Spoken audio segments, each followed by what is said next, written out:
Esta 18ª aula de Física Geral 2 recupera o tema que estávamos a tratar na 17ª aula, em particular as forças que campos magnéticos exercem sobre cargas elétricas.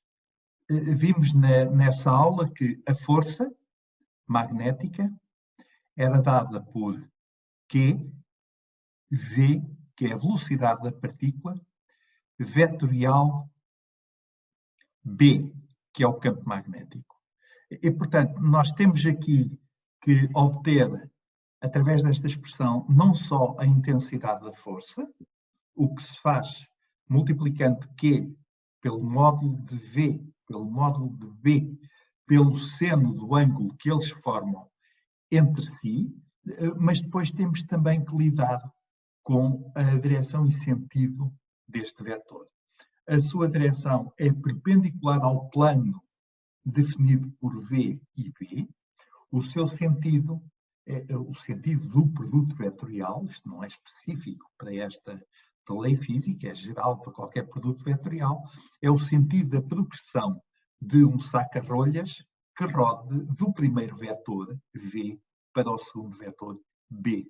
É claro que se a rotação fosse em sentido contrário, isto é, se eu trocar a ordem destes vetores nesta expressão, obviamente que a força tem o sentido contrário.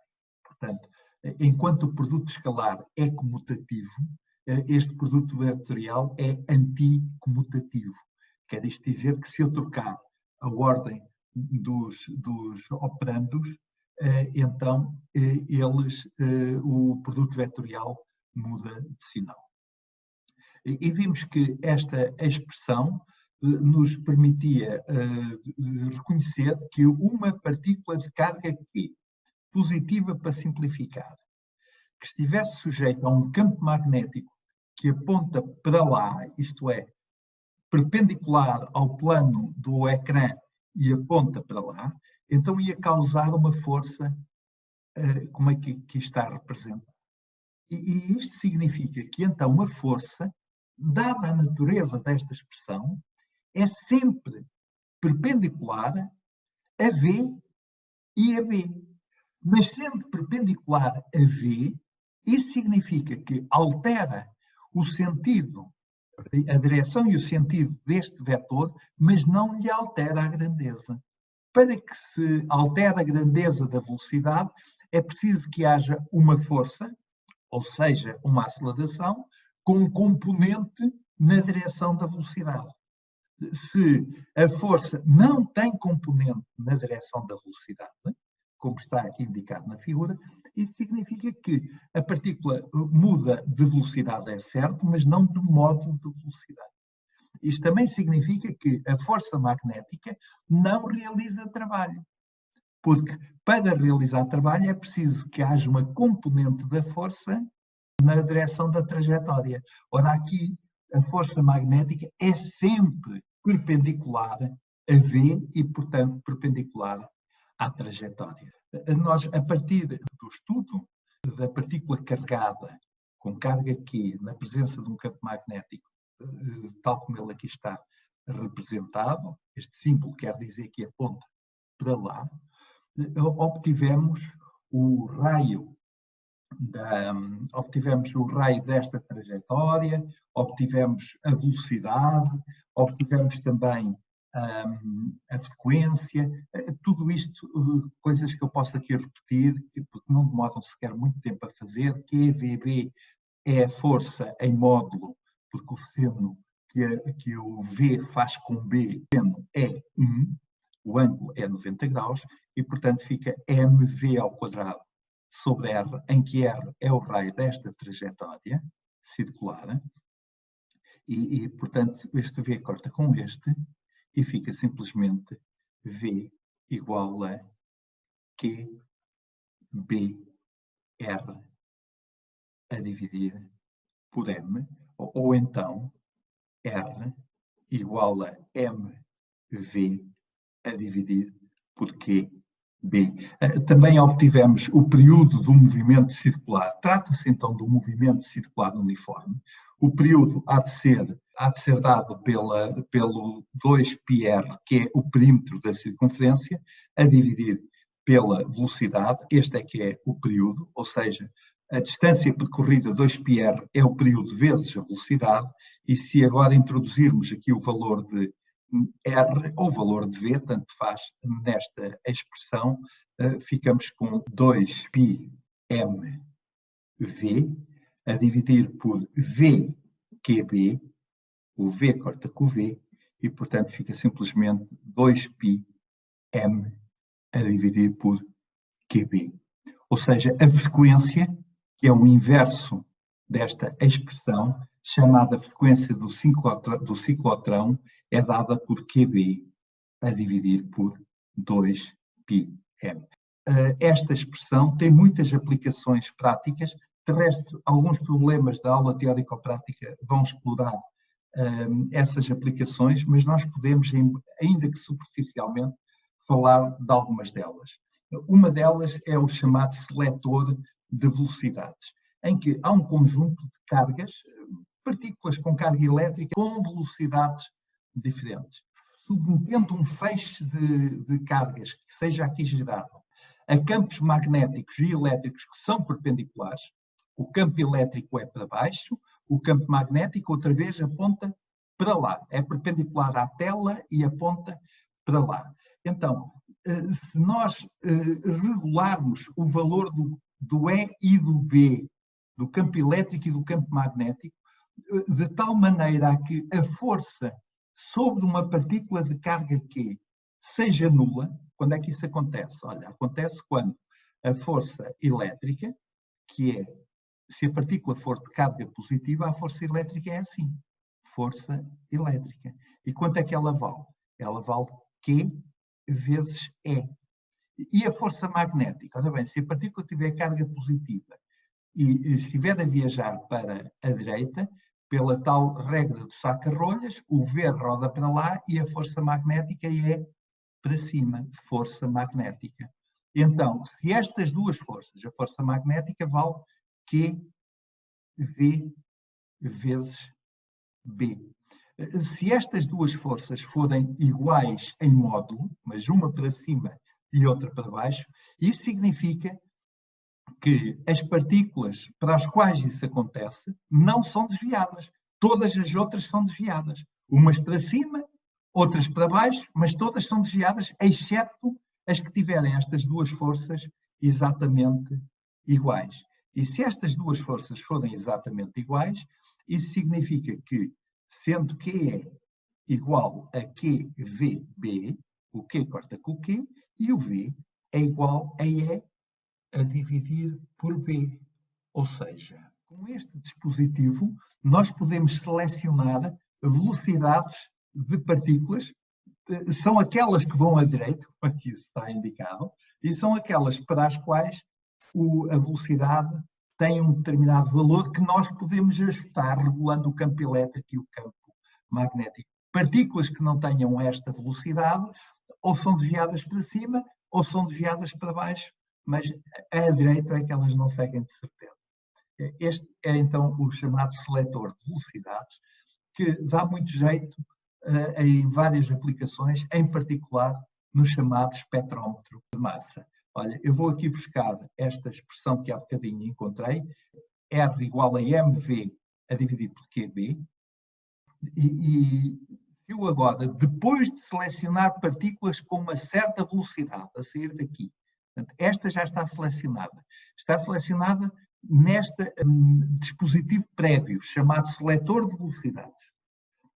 Esta velocidade é então dada por E sobre B. E sobre B aqui fora. Mas eu agora posso submeter estas partículas a um outro campo magnético, outro, não é o mesmo, é outro. É outro campo magnético, vou-lhe até chamar B', aqui dentro, e este campo magnético B', que é diferente deste, vai entrar aqui nesta expressão. Ora bem, sujeitas a esse campo magnético, as partículas ficam sujeitas a uma força centrípeta, que é assim. Portanto, entram com esta velocidade, o campo é para lá, a força logo aqui é para cima, isto é força magnética, aqui nesta zona, nesta câmara, e, portanto, as partículas começam a descrever uma trajetória circular. Ora bem, se elas tiverem massa grande, o raio da trajetória é grande. Mas se tiverem massa pequena, então o raio da trajetória é pequena. E, portanto, se eu tiver partículas de massas diferentes, todas com a mesma carga, podem ser íons disto, íons daquilo e íons daquele outro, têm todas a mesma carga elétrica, mas massas diferentes. Eu então posso, à custa deste dispositivo, que primeiro tem uma primeira parte onde se seleciona a velocidade e depois uma segunda parte onde se fazem curvar partículas e estas partículas têm raios de curvatura tanto maiores quanto maior for a sua massa. Se a partícula vier aqui ter, eu faço a leitura do raio, que é metade desta distância, e encontro a sua massa, porque já sei quanto é que é este V e quanto é que é este V. É o E a dividir por B, o B cá fora, não o B lá dentro. São campos magnéticos que não são necessariamente iguais, em princípio até são diferentes. Mas há mais. Por exemplo, o ciclotrão, de que eu já aqui falei, é um dispositivo que serve para acelerar partículas carregadas. Ele existe em muitos locais. Ali é gerada a partícula carregada e esta partícula carregada agora é sujeita a um campo magnético que é para cima. Mas este dispositivo tem a seguinte particularidade. Tem duas partes que têm a forma de V. Eu vou aqui desenhá-las no plano. Olha, aqui é D2, que eu estou aqui a chamar D2. Aqui, não, esta é que tem a forma de D, a outra é a forma simétrica, D1 e D2, está bem? E agora a partícula nasce ali, fica sujeita a um campo magnético, vai começar a descrever esta trajetória. E porquê é que descreve esta trajetória? Porque entre estes Ds existe um campo elétrico que aqui é assim, mas na outra metade é assim. Na outra metade tem sentido contrário. Assim. E então o que é que acontece? Vamos acompanhar a partícula aqui. A partícula começa a curvar e fica sujeita a um campo elétrico que é para lá. Como eu vou aqui desenhar. Assim, o campo elétrico é. E então aumenta a sua velocidade. Aumentando a sua velocidade, ele vai começar a descrever uma trajetória circular agora maior. Mas quando aqui chega, fica sujeito a um campo elétrico para cá, assim. Então a velocidade da partícula entre este ponto e este, ou seja, entre este e este, vai aumentar. Quando chega ali, entre este e este, vai aumentar. Ou seja, a velocidade da partícula aumenta porque há uma força aqui, na região entre estas duas partes, há um campo elétrico que produz uma força que em módulo é Q vezes G. Mas esta força, ora é para lá, porque quando a partícula vem para cá, vem com esta velocidade, assim, ó. Ali já vai com velocidade maior, ali com velocidade maior, ali com velocidade maior, aqui com velocidade ainda maior, porque está sujeito a um campo elétrico que lhe produz uma força que é no sentido da sua velocidade. E aqui a mesma coisa. Só que é preciso que o campo elétrico seja ao contrário. Aqui a velocidade é esta, aqui é maior, aqui é maior, aqui é maior, e ao longo desta trajetória, como é que é a velocidade? Em módulo é sempre a mesma. A velocidade só aumenta, ela só aumenta nesta região entre estas duas peças que têm a forma bem, uma de C e outra de V.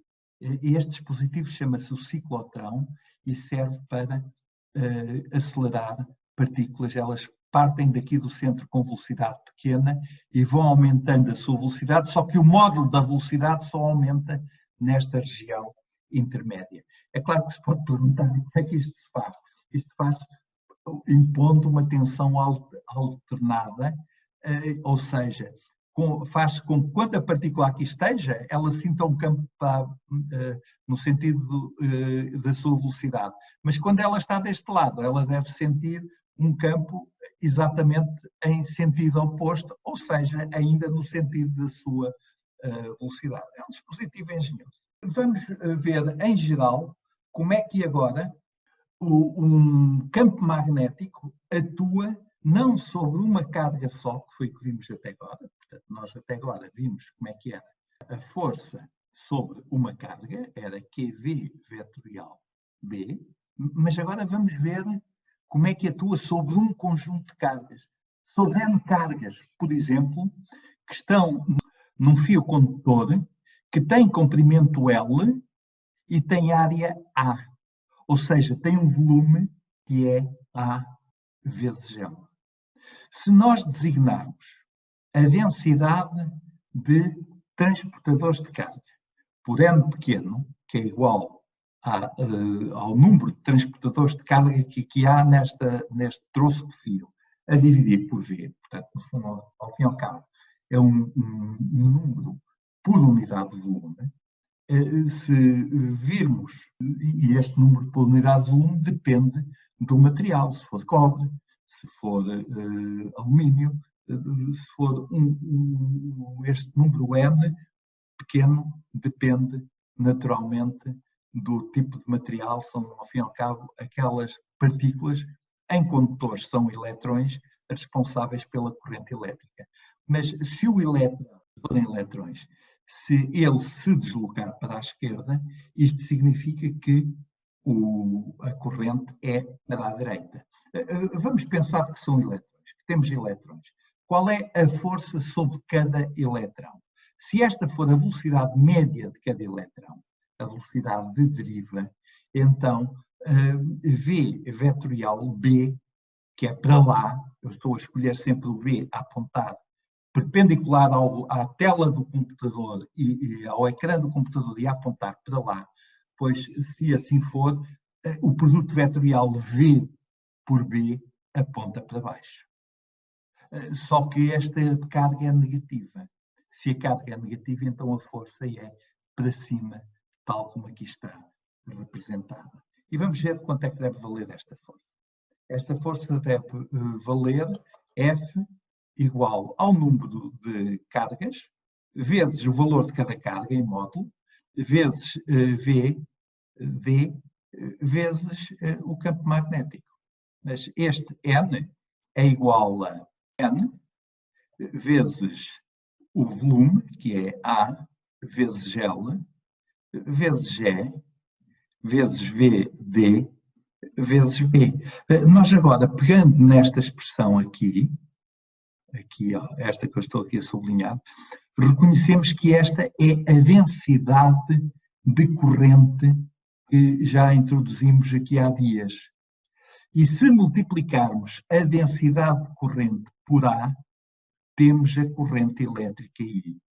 Esta expressão pode escrever-se na forma L vezes I, o L é este, o I é o que eu acabo de obter, vezes B, em módulo.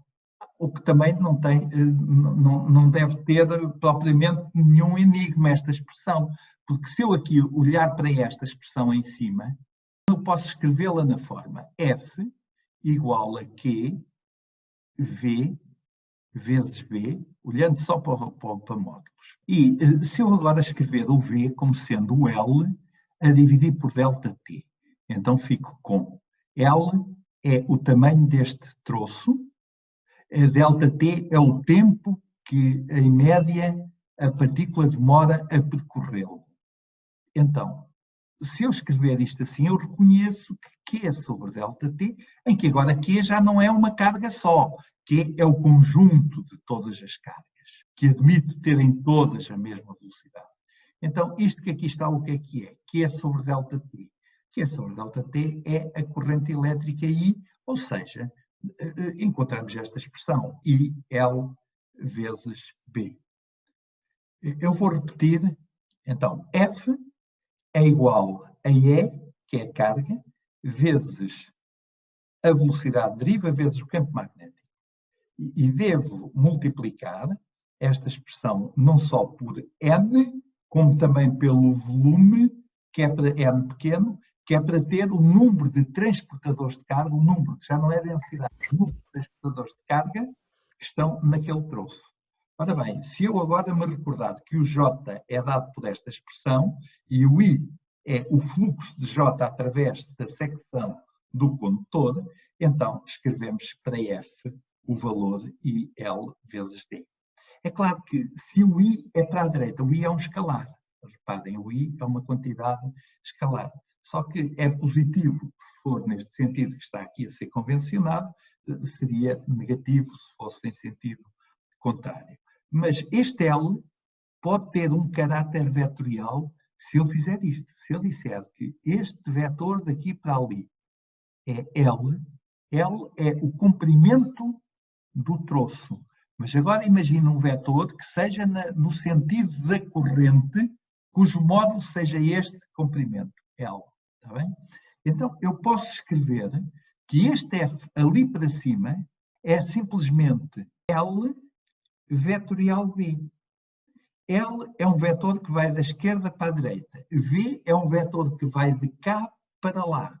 Então, o produto vetorial de L por V, vetores cujo ângulo entre si é 90 graus, são perpendiculares, então este vetor é um vetor para cima e, portanto, podemos escrever I vezes L vetorial. E tudo isto está escrito aqui nesta expressão.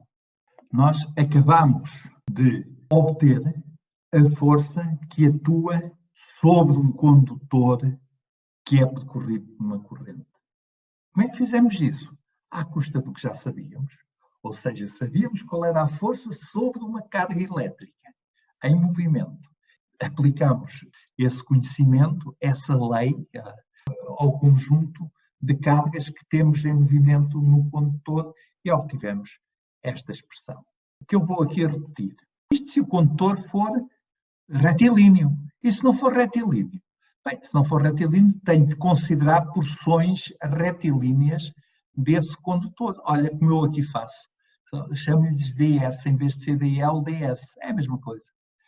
Se eu considerar porções retilíneas, tenho para cada porçãozinha retilínea considerar a força, que então é infinitesimal, que se aplica nessa porção. É evidente que se eu agora quiser a força toda sobre um fio que vai daqui até ali, eu tenho que somar todas estas parcelas. Tenho que fazer a força igual ao integral de dF.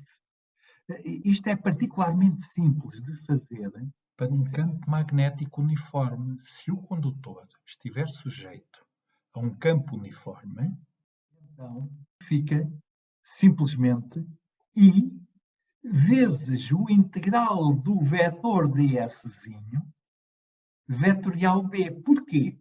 Porque este B não depende da posição. Se V for constante, eu então posso aplicar, e o I também é sempre o mesmo, ao longo do condutor, então eu posso integrar simplesmente esta parte. Eu aqui reescrevi o ds vetor como sendo o módulo vezes o vetor unitário que tem este sentido. Portanto, este T acaba por ser este vetor unitário aqui. E agora, quanto é que dá este integral?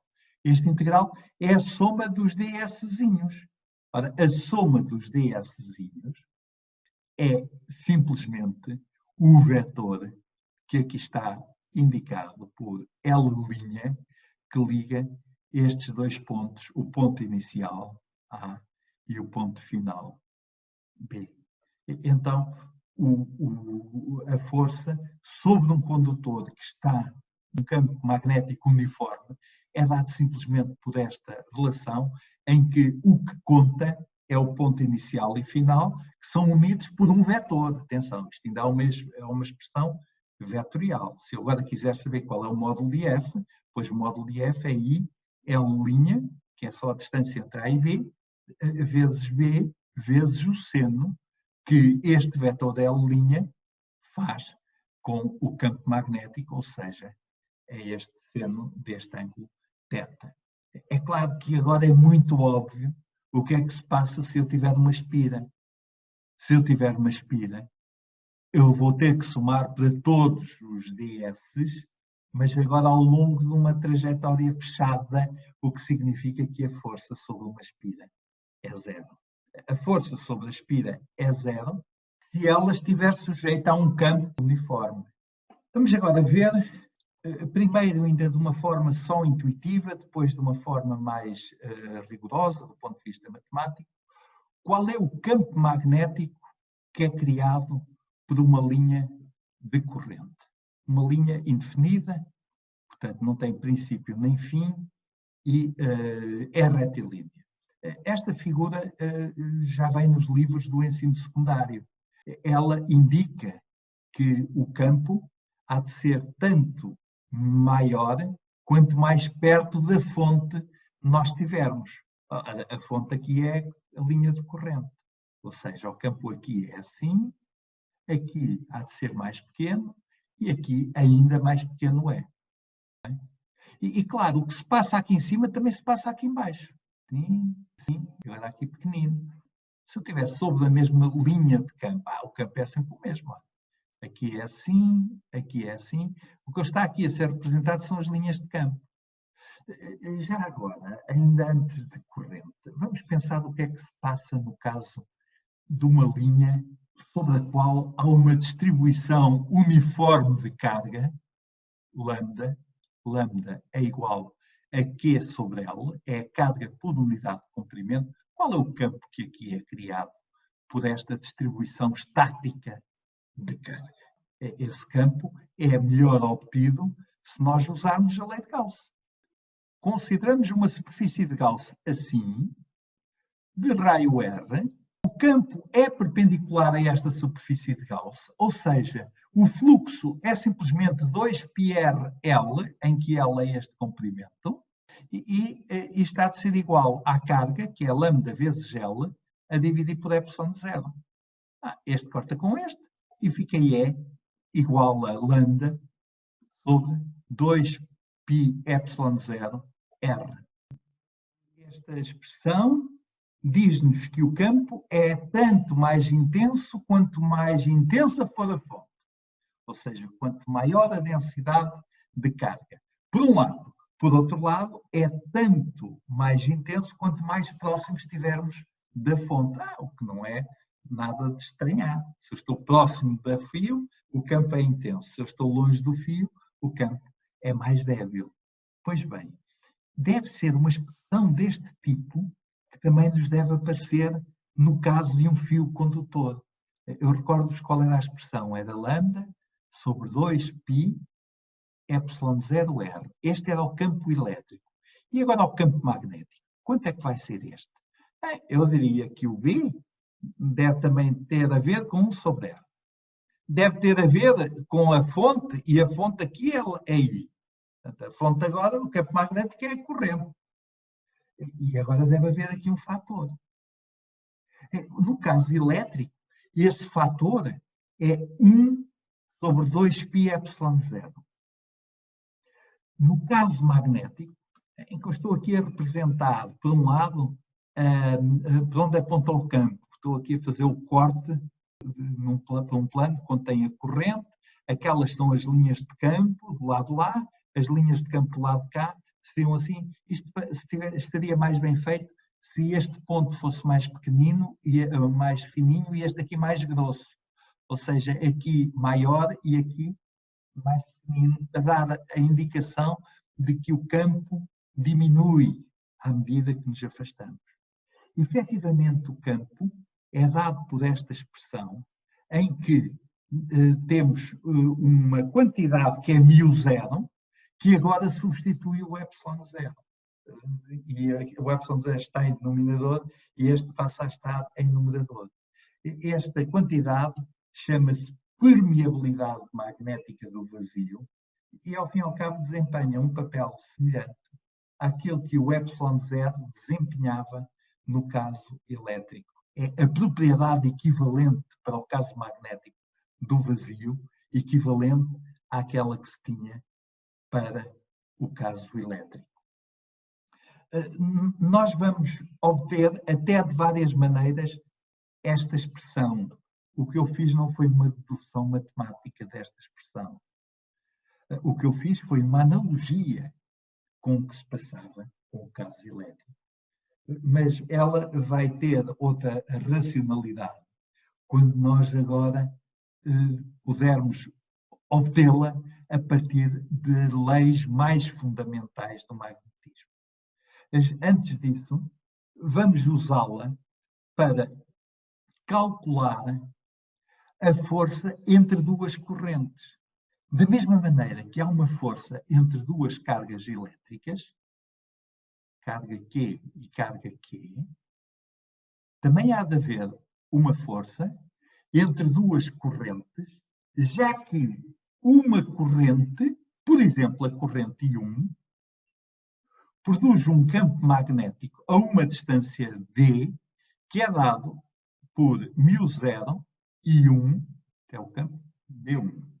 É μ0 e 1 a dividir por 2π V, como acabamos de ver que era. A uma distância D da corrente I1, há de haver um campo magnético que tem a forma que aqui está indicada. Aponta para lá, neste plano. B1 é o campo originado pela corrente indefinida I1. Se eu agora tiver um fio de comprimento infinito, aqui ao lado, percorrido por uma corrente I2, eu posso agora querer saber qual é a força que se exerce sobre uma porção de fio que é de tamanho, ou dada por este vetor L2. Então, o F2,1 é a força que 1 exerce sobre 2, é igual a I2 vezes L2 vetorial B1, porque é o campo que 1 cria à distância D, onde passa a corrente I2. E claro, o que se passa aqui, neste ponto, também se passa ali em cima, também se passa aqui, também se passa ali. Porque todos estes pontos na vertical estão a sentir exatamente o mesmo campo magnético produzido por I1. Ora, se nós olharmos agora para as direções e sentidos, vemos o seguinte: B1 é neste sentido, assim. L2 é para cima. Então, o F2,1, esta força, que exercida em 2 por 1, é esta a notação que eu estou a usar, é a força exercida em 2 por 1, há de ser uma força que é para lá. É claro que isto é recíproco. Se esta é a força que 1 exerce em 2, então 2 exerce em 1 uma força que é igual e oposta. É o princípio da igualdade de ação-reação. Mas nós podemos olhar em módulo para esta expressão e escrever F2,1 é igual a I2 vezes L2 vezes o B1, que é μ0 vezes I1 a dividir por 2πd, em que fui buscar o B1 ali em cima. Ou seja, o F é igual, o F2,1 a dividir por L2 é igual a I1 I2 vezes μ0 a dividir por 2πd.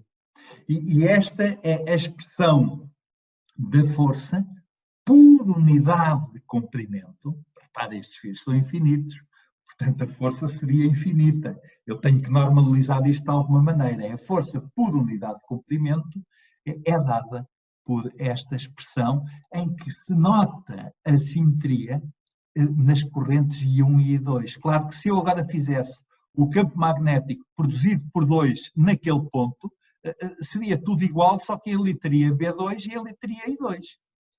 O F12 teria ali I1 e ele teria um comprimento igual a L2, podia ser I1 igual a L2 igual a L, é um comprimento que no fim e ao cabo aparece-nos depois aqui a dividir. Então o F12 seria dado exatamente por uma expressão igual. Repetindo tudo isto, campo criado pela corrente 1 naquele ponto onde passa a corrente 2. Este.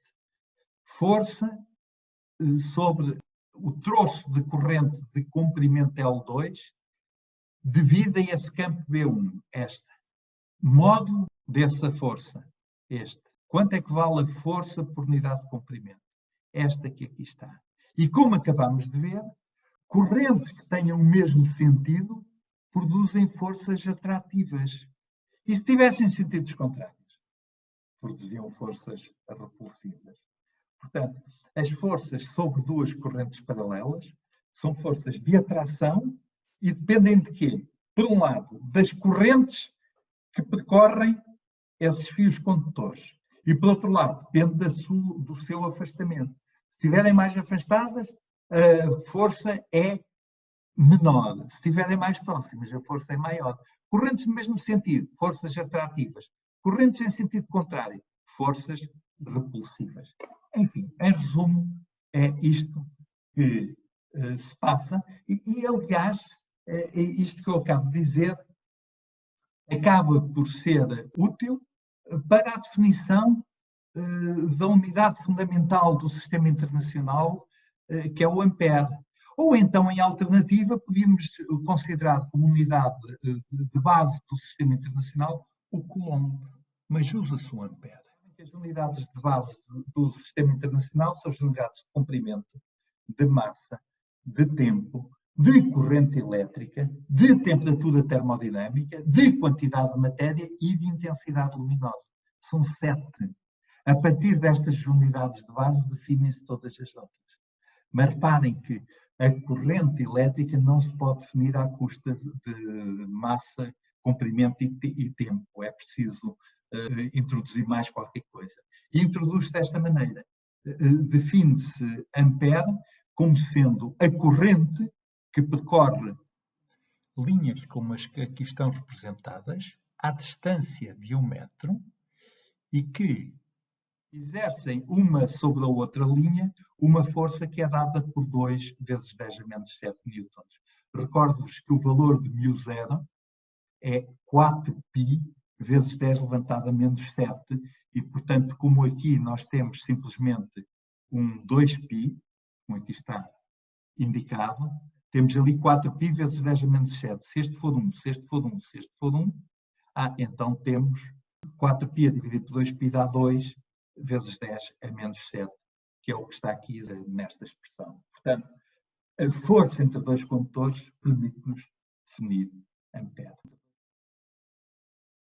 Tenho aqui uma espira de corrente. Esta corrente é neste sentido.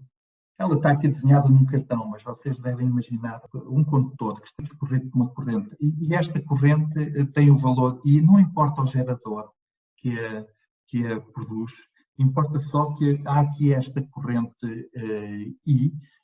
Eu vou agora imaginar que esta espira está na presença de um campo magnético que é assim, que é vertical, que é de cima para baixo, aponta para baixo.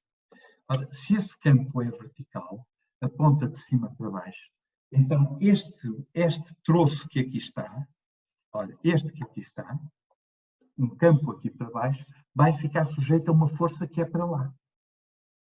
Mas este vai ficar sujeito a uma força que é para cá. Quer dizer, agora vou rodar, estes dois lados, faz de conta que está um quadrado, estes dois lados ficam sujeitos a forças que é uma para um lado e outra para o outro. São forças que se anulam, mas são forças que não criam momento. Já aqui, sobre este lado de cima e sobre o lado de baixo, tenho uma força que é aqui horizontal e que aponta neste sentido, e aqui uma força que é também horizontal e aponta neste sentido. Ou seja, isto faz com que a espira, na presença do campo magnético, esteja sujeita a uma força que é nula, claro. Já vimos que a força sobre uma esfera na presença de um campo constante é 0, só que agora ela tende a rodar por ação das forças, que são aquelas que as minhas mãos estão a exercer na horizontal. Esta mão ali para a direita, esta mão aqui para o meu lado esquerdo. Acabo então de descrever, está aqui representado nesta figura. Temos uma chuva de campo magnético, no sentido em que o campo magnético é de cima para baixo, é uniforme, e temos aqui a espira de corrente num quadrado de lado L. Cada um destes lados vai ficar sujeito a forças. Olha, do lado AD, a força é para a esquerda. Do lado BC, a corrente é ao contrário, o lado tem o mesmo tamanho, a força é para a direita. Ora, estas duas forças anulam-se. Já sobre os lados AB e sobre o lado DC, as forças também se anulam. Só que agora não têm a mesma linha de ação. Uma é F, a outra é menos F. Só que são forças que não têm a mesma linha de ação. Ou seja, há um momento para estas forças e este momento é dado por L, a distância que vai daqui até ali, reparem, é o lado do quadrado, L vetorial F, em que o L é o vetor que vai daqui até lá em cima e com este sentido. Este é o vetor L. Então, o momento é L vetorial F. E agora sabemos quanto é que é o F. Quanto é que é o F? O F é L vezes I vezes B, em que L é agora o comprimento entre A e B, e o L agora é perpendicular a B, o que significa que o seno é seno de 90 graus. É claro que se eu agora escrever o módulo de M, pego no que está ali em cima e tenho que pôr L vezes o módulo de F, que é L vezes I vezes B, vezes agora o seno que o L faz com o F. Ora, o seno que o L faz com F é este seno deste ângulo que aqui está, é seno de... E nós agora ainda podemos escrever esta expressão da seguinte forma: o momento magnético M é igual a I vezes A, que é a área deste quadrado. A igual a L ao quadrado. Vezes B, vezes seno de θ. E normalmente nós chamamos a este que aqui está, I vezes A, momento magnético da espira. E se chamarmos momento magnético da espira a este produto, o que é? É I vezes A, que é a área da espira. Se a espira não fosse um quadrado, tivesse uma outra forma, pois seria o I vezes a área plana dessa espira. Então isto ainda se pode escrever como μ vezes B vezes seno θ, ou então, se quisermos dar caráter vetorial a isto, podemos escrever o M como sendo μ vetorial B, em que μ é dado por IA vezes um vetor unitário, N, que é perpendicular ao plano da espira. Esta expressão lembra mesmo muito aquela que nós obtínhamos no caso elétrico. No caso elétrico, tínhamos que M era igual a P vetorial E. Vejam a semelhança. Aqui era o momento elétrico dipolar, o momento dipolar elétrico, vetorial campo elétrico. E aqui? Aqui temos momento dipolar magnético, vetorial P. Se nós tivermos a agulha de uma bússola na presença de um campo magnético, então a agulha tem um momento magnético dado por este μ, que aponta do polo sul para o polo norte. Eu recordo-vos então que o momento magnético M é igual a μ vetorial B. Mas isto é para uma bússola. Aquilo que nós temos no caso de uma espira, olha, se eu vou pôr aqui uma espira qualquer de área A, corrida por uma corrente I, e então o momento magnético da espira é dado por I vezes a normal ao plano da espira. Está bem? E então o campo magnético sujeita esta espira a uma força nula, mas a um momento que não é nulo. Ou seja, o plano da espira tende a rodar exatamente como o plano, como a agulha magnética tende a rodar e a alinhar com o campo. A alinhar com o campo porquê? Também vimos no caso elétrico que a energia potencial de um dipolo elétrico era menos P escalar E. Então, se isto é verdade, qual será agora a energia potencial para a interação do dipolo magnético com o campo magnético? Mutatis mutandis. É menos μ escalar B. Notem que μ e B multiplicados têm dimensão de uma energia, que é a dimensão igual à dimensão do momento.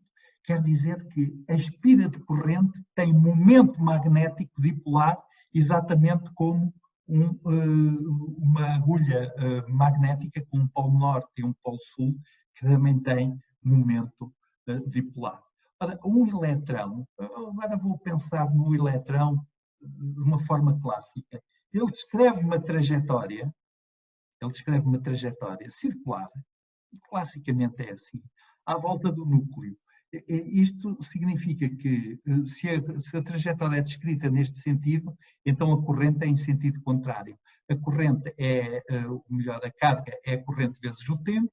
Daqui podemos tirar imediatamente esta expressão para a corrente do eletrão, em que R é o raio da trajetória, V a sua velocidade e E a sua carga.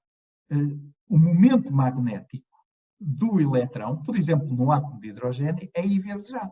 Portanto, é simplesmente um meio de E, V vezes R. E o momento angular é dado por M vezes V vezes R, ou seja, há uma relação direta entre o momento magnético dito orbital do eletrão e o seu momento angular. Essa relação exprime-se desta maneira, em que há aqui um fator de proporcionalidade que depende da carga e da massa do eletrão.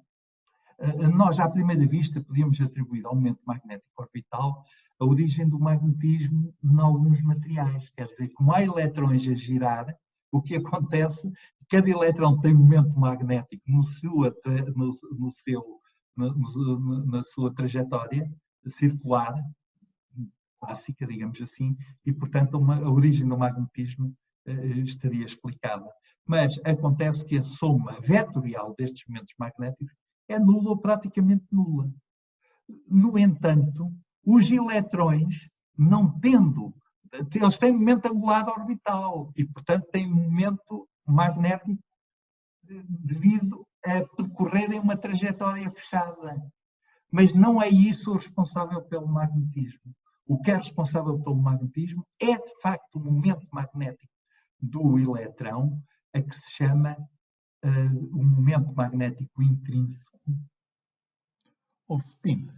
O spin é interpretado classicamente como uma rotação da partícula sobre si mesma. Está errado. Uma analogia totalmente infeliz, que persiste, totalmente errada. O eletrão é pontual. Os pontos não rodam. Para termos rotações, temos que ter objetos densos. Agora, o que podemos dizer é que há um momento magnético intrínseco, e esse momento magnético intrínseco do eletrão é o chamado momento magnético de spin, é dado por esta expressão, que é o chamado magnetão de Bohr. O eletrão, pelo facto de ter uma órbita circular, uma órbita clássica, tem um momento, isso cria uma corrente, é uma espira de corrente, isso cria um momento magnético. Mas não é esse momento magnético de todos os eletrões no material que são responsáveis pelas suas propriedades magnéticas, se ele os tiver. O que é responsável pelas propriedades magnéticas é também um momento magnético, só que agora não tem a ver com o movimento do eletrão.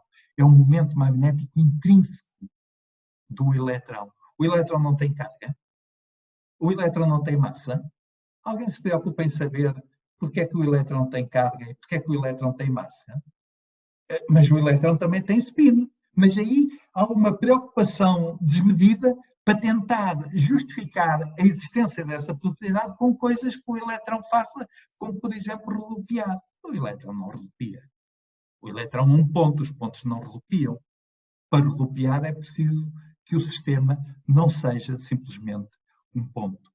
Vamos ver aqui nesta pequena tabela o momento magnético total de um átomo. O átomo é a soma dos momentos magnéticos orbital, intrínseco, de todos os eletrões e até do núcleo.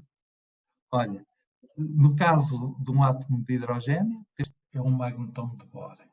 No caso do itérbico, são 4 magnetões de Bohr. O itérbico é um lantanídeo.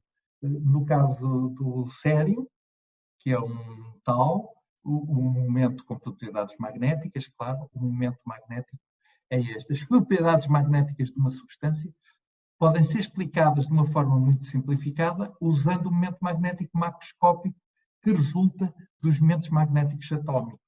Mas estes têm sobretudo a ver com o momento magnético intrínseco do eletrão. O comportamento dos momentos magnéticos atómicos, quando se aplica um campo magnético externo, determina as propriedades magnéticas da substância.